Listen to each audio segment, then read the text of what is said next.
Hello, welcome to a new video. Today it's a draw with me and a little bit of a chat. Actually, it's quite a big chat, looking at the script. Now, I have to confess, this footage is from January of 2025. Yes, I am so behind on my video editing. I was looking through my files and I found all these clips that I had no idea I filmed. I've got loads of painting footage and bits and bobs that I intended for art vlogs. Hopefully I'll get through it all, even if it might mix in with the newer stuff I film in 2026. While I paint, I'm gonna talk about art styles and the quote-unquote truth behind them, what I found out personally in 2025 by doing pieces such as this one in this video. So this piece was a submission from my friend's zine. The theme was Cabinet of Curiosities, where we were supposed to draw a cabinet full of objects that describe who you are. I wasn't really sure what to do at first. Then I decided to do objects that are in my fantasy book that I'm writing, since at that time I was hot off doing NaNoWriMo, which did wonders to my writing habits. Since doing that challenge, where I wrote every day in November and wrote 60,000 words, thank you very much, I was well and truly locked into my book and carrying on with the daily writing even past NaNoWriMo. One of my 2025 goals was actually to draw stuff from the world in my books, like my characters and scenes. Before making this piece, I actually had already made another piece, a cozy little scene, for another submission to Clementine Anthology. So I did really well in the first half of the year, looking back. I'm still happy with the things that I made. Anyway, for this submission piece, I'm drawing various objects from the chapters I've written already. There are a few other objects from different chapters because I've been writing this story for over 10 years, so I have lots of random scenes from different books and spin-offs and short stories and whatever I've written down, so I know the kinds of objects that will be in the story. But yeah, anyway, they are mostly from the first and the second book. So you saw me sketching out some objects very roughly on my iPad, and also saw me flipping through one of my old uni sketchbooks as inspiration for some objects, since I actually made a concept art book for my fantasy world way back in like 2018 when I centered my final major project around it. So it was really useful going back to these drawings and pulling from them. I sketched as many objects as I could, then got to Tetrising them onto the page so they all fit together. I was originally going to do this piece digitally, but as I was sketching, I felt like doing it traditionally. I was really getting into traditional drawings at this time, especially experimenting with watercolors and colored pencils. I was really enjoying it. The last couple of spreads in my sketchbook before doing this piece used the method of putting messy blobs of watercolor and then cleaning the drawings up with colored pencils. I tended not to stick to one medium in particular before this, just kind of always changed it up every time I drew. So I decided to develop this one method further to get better at it. I'll talk about this more later on when discussing art style. So I printed off the digital sketch and then used my lightbox to paint directly onto a piece of watercolor paper. Before deciding on watercolor, I was considering doing sketchy ink pen drawings to keep it simple and kind of make it look like they were drawings from a sketchbook, since I was actually doing this on a super tight deadline of 2 days, though really it was fine in the end. I did it in time, but anyway, my friend was super cool and lenient, so anytime I did need more time on a submission, she'd be fine with it. But yeah, I'm glad I went for the watercolor method, even if my painting did get kind of stiff and lose the looseness of my sketchbook paintings. That is something that I've noticed lately that I need to work on. It's really easy to be super loose in my sketchbook, but as soon as I make a final piece, like on a separate piece of paper, I do get a little bit stiff. Okay, finally, as I paint, I'll go into the topic of the video.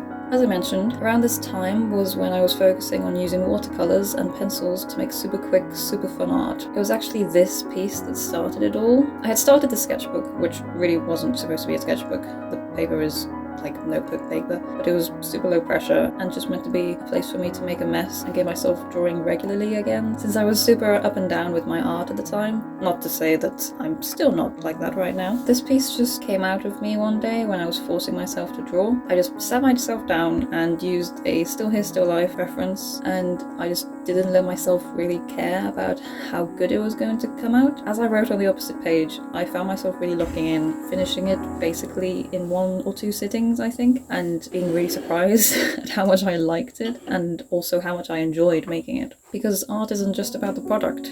It's actually about, having fun as well, which I feel like I was lacking back then. This is still one of my favorite ever pieces. I really love it. I made a printout of it and used it on my business cards and even as the cover for my 2026 diary that I made for myself. So with that piece going so well, it started something off. I made more sketchbook spreads using the method and improved it as I did, experimenting with how much detail I wanted, how much wonkiness I wanted, and how I could keep it fun and loose. I went through a lot of still here, still life prompts, and then stillustration.club prompts, which is another account like the other one. Sometimes that would literally be the only thing I did in my sketchbook that month, but it was progress. I still enjoyed the process, I looked forward to it, I still felt drawn to the method as well, not getting bored of it.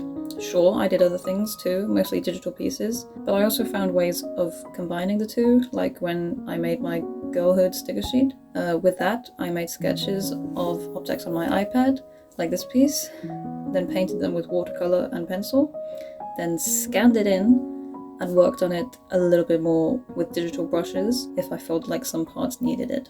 One time I was too lazy to actually get the watercolors out, so I tried drawing something with only colored pencils and soon found out that it was really not the same. The watercolor was what gave my pieces their charm. Am I allowed to say that about my own art? I made this piece of myself when doing my part in the fight against that awful AI starter pack trend, where artists made their own to show you did not need AI to make such a thing. And this portrait I love. I don't draw myself very often, or at all actually, so it's a rarity. By the end of the year, I was changing all my social media icons to this drawing and using it in posts for announcements. I found that this method really let me play and put away perfectionism, and it got me drawing, and that's the most important thing, whether you think the final pieces are good or bad. I do now consider this to be my main art style, for now at least. I completely expect to change, because here's the thing about art style, it's a myth.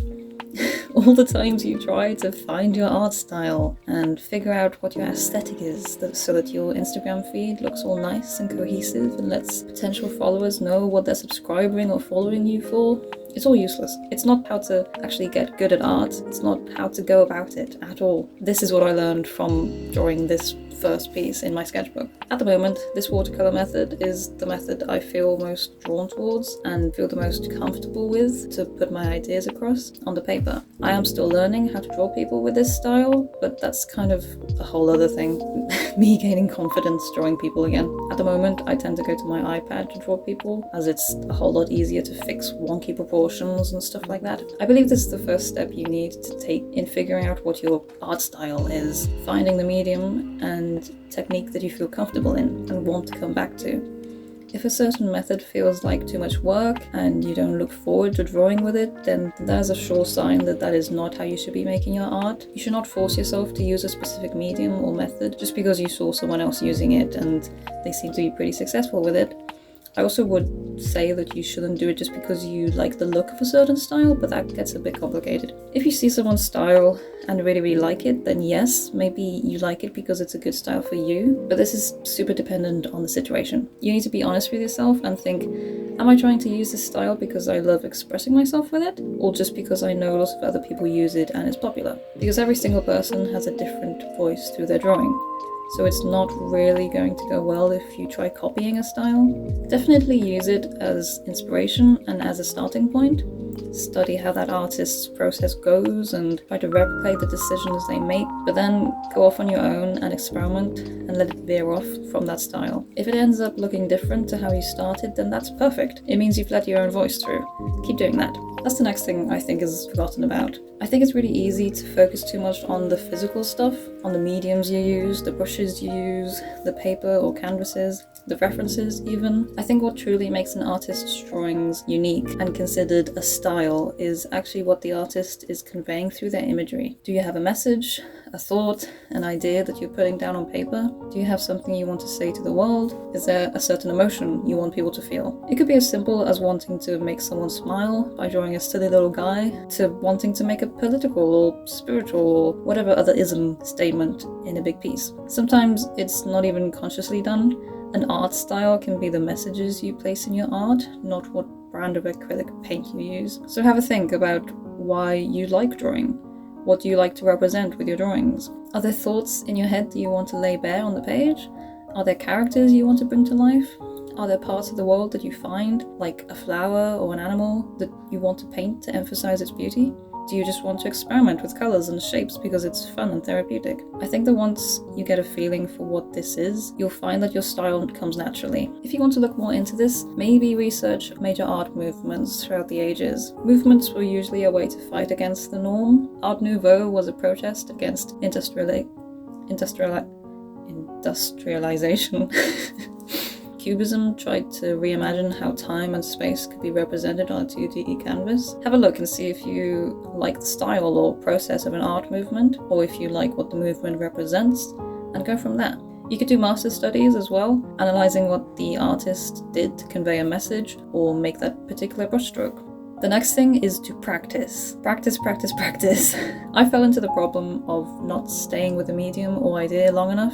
One day I'd use watercolour, the next charcoal, the next acrylic, and so on, when I wasn't well practiced in any of them. I'd get frustrated when I couldn't figure out how a medium worked, so I'd just move on to another, which is not how you learn. Especially when every medium works differently, it just makes everything confusing. If you like the look of a medium, stick with it for a while, at least until you've figured out how to use it, and until you figure out whether you like the way it works or not.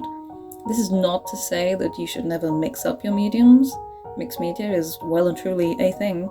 I'm saying this mostly to those who are starting out with a medium. To be able to swap between mediums every day, you should know how to use each one and be comfortable with each one. I am by no means saying to stick to one medium either, like for the rest of your life. I'd love to figure out which medium will best suit the vision I have for a piece. Sometimes watercolour is the best way to make a piece look soft and light. Sometimes acrylic is the best way to get straight, bold lines. Sometimes a piece is so complicated it's just best to figure it out on Procreate. So choose a medium to stick with for a while and use it. Use it in different ways, look up tutorials on how to use it, look up different techniques, look up different styles. One medium can be used in so many different ways. Maybe you'll even create your own, who knows? Fill a sketchbook with it, or several canvases, or several gigabytes worth, before you make a choice or move on. As I said earlier, sticking with my watercolour and coloured pencil technique helped me to develop it, get into a routine with it, and get comfortable enough with it that it doesn't take much brain power to use anymore. That's not to say I'm a master at watercolour. There's still lots of techniques I haven't learned. When I see amazing watercolour pieces in galleries, I wonder how the artist did that with watercolour of all things. But that's my point. We all start at the same point, then veer off into different directions as we learn how to use it in different ways. Lastly, I feel like I can't make a video like this without addressing AI art. As you should already know, I am completely and utterly against generative AI art. Why do you think I'm making this essay? I'm making it to show you that art is a form of expression before it's a product, a dollar sign, a way to make a name for yourself. Drawing has been around since the dawn of time. It's how we communicate. To think that a robot can get anywhere near the soul that's required to make true art is stupid, because every piece of art has a piece of that artist's soul within it. When AI makes a piece, it is completely soulless. If it does have a soul, or any resemblance to a soul, it's either because the one using the AI used the generated image as a reference to then paint over, or because AI art takes aspects of real art made by real people who have put their souls into their work. To those who think that they need to use AI art because they can't draw, you've got the wrong mindset. Anyone can draw. Anyone can cook. Anyone can make a mark on the page. Everybody scribbled on sheets of paper when they were a child. It's just those that actually kept scribbling into their teenage years and into adulthood that got better at it because they practiced and learned. They all started off drawing terribly. Drawing really questionably proportioned anime girls, but everybody has to start somewhere, and that's where you learn to be better, to grow, and to want to make better art. Not to say that any of that art that they made was bad. Every person goes on their own journey, and when they look back at the art that they've made before, they're always going to find problems with it that they want to fix, because they want to be as good as they can be. They want to make the thing that's in their head a real thing on the page, so they just keep going. If you're thinking that you're too lazy or busy to spend time making art, and that that's why you need to use AI, then again you've got the wrong mindset. Stop letting a machine do things for you, stop letting it think for you, stop using it to make everything so damn convenient that the only thing you'll need to do in the future is go to the toilet because everything else is being done for you. Alright, got a little bit passionate in there. I'm actually working on another script about AI slop, which I'm going to pair with a video where I try to fill an entire sketchbook. in just 1 week to prove that we don't need a machine to make our own slop for us. So I'll talk more about AI art in that video. But for this one, I'll just finish off by saying that most people who can draw well do not have a gift. It is not just the few who can make something pretty. Art is a skill that you develop and learn and practice. I'm an artist, but I definitely don't consider myself that good yet. I still can't draw out the stuff I imagine exactly in my mind, so I keep working towards that goal. Yeah, I get lazy too. When the very first drawing I make in days doesn't come out well, I consider giving up. Or I do give up, but I know deep down that it's because I haven't warmed up and need to make bad stuff before anything good can happen. It's like waking up in the morning with a croaky voice. You have to use it a few times to get your voice working properly. Unfortunately, you do need to push yourself to get good at something. You need to draw thousands of times, over years or even a whole lifetime, to feel like you've made something good. Obviously that is a personal thing. Others might think that the first drawing you ever make is really good, and that's great, but it's all about you at the end of the day. And again, in this capitalist world, we forget that it should not be about whether it's good, but about whether it made you feel good, whether it let you get something out, whether it helped you make a point or express a message or a feeling. And it doesn't need to be for others to see either, it can just be for you. Stop worrying about how perfect it is and just get it down on the page. You can sculpt it into something better later. Well, that was quite a lot. Is this video footage still playing? Hopefully. I will link the Gumtree page where you can get the zine that this piece ended up in. Everyone else's submissions were beautiful, so definitely check them out. And whatever profits are made from these zines go to all the artists, which is nice. So go grab a piece of paper or a sketchbook or an iPad and get drawing. See you in the next video. Bye!